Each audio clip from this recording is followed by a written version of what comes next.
Good evening, everyone. This is breaking news at 1:06 a.m. Eastern Standard on September 17th. Filipino troops retake most rebel held villages. And this is from AP News, and there's a picture showing some of it. This is coming from Zamboanga, Philippines. It says Philippine troops have recaptured 70% of the coastal area of a southern city that were occupied by Muslim rebels. They've rescued 116 of more than 100 civilians that had been held hostage in a 9-day standoff. About 64 hostages were freed or escaped during military operations early Tuesday, followed by another 14 who walked to freedom in separate batches. That brought to 116 the number of those rescued in the last 18 hours, according to Lieutenant Colonel Roman Zagala. He said that more than 100 Moro National Liberation Front rebels were still holding other hostages in the remaining pockets they controlled in 5 coastal villages in Sambiango City. The government is initially estimated more than 180 are still being held, but the exact number is not clear. But it says until we finish clearing operations, that's the only time we get a clearer picture. What's more important now is that we should save as many lives as we can. 3 soldiers were killed, 10 were wounded in the latest fighting in Zamboanga City, which followed a day of military airstrikes on rebel positions. That brings the death toll on the government side to 12, 9 soldiers and 3 police.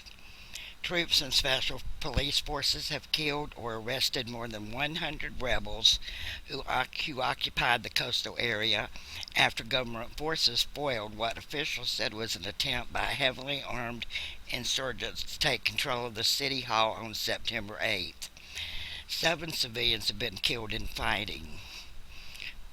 Troops are trying to contain the clashes on the outskirts of Zamboanga, a largely Christian city of nearly 1 million people, but suspected rebel mortar fire destroyed a car near the city's downtown area Monday, raising fears that the gunmen were attempting to divert the military attention.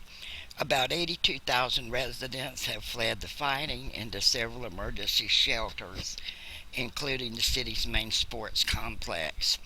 Interior Secretary Mars Roax said that about 850 homes had been destroyed. This was during the exchange of gunfire and burst of mortar rounds and grenades, and some fires were deliberately set by the rebels to cover their escapes. President Benigno Aquino III is in Zamboanga, a bustling port 860 or 540 miles south of Manila, to oversee the handling of the worst security crisis his administration has faced since he came into power, which was in 2010. The Moros insurgents led by Nur Missouri signed a peace deal in 1996, but the guerrillas did not lay down their arms and later accused the government of reneging on a promise to develop long neglected Muslim regions in the south of the predominantly Roman Catholic nation. The rebels have become increasingly restive in recent months as they've been overshadowed by a rival rebel group that engaged Aquino's government in peace talks brokered by Malaysia. The talks have steadily progressed toward a new and potentially larger autonomy deal for the minority Muslims in the South. And that's the end of the report. It's currently 1:10 a.m. on September 11th, 2013, and I'll leave a link for you in the description area. I appreciate you watching. If you like my videos, subscribe and give me a thumbs up. I hope that you all have a nice night or morning this day, and God bless all of you. Thanks again. Bye bye.